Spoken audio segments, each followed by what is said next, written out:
out of those heel tap shoes because it's much harder to make those heel tap shoes have a good tone to them.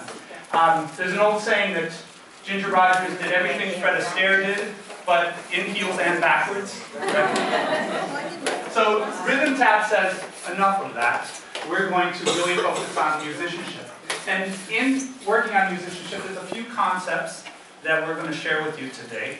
And the first one is call and response. Sometimes a tapper will do a rhythm, and another tapper will mimic it. And I'm going to have someone hold the mic for me for a second.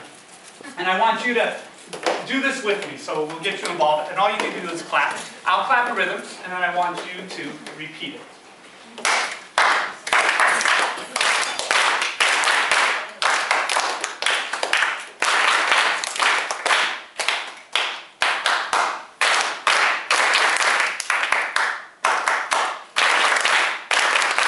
Perfect. Great. How do you know? Now you know, right? Call and response.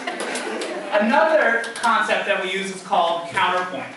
And this is where you have two rhythms going on simultaneously that, when they're put together, make a third and hopefully more interesting rhythm. So I'm going to have two of my dancers come out, Devin and JoJo. And first, Devin's going to show us one rhythm.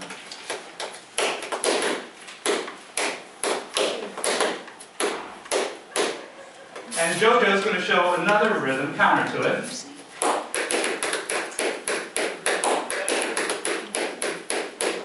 Great, now we're going to put them together and see what happens.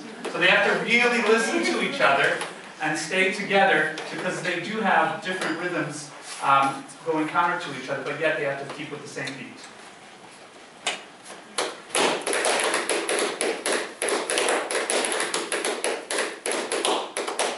Good.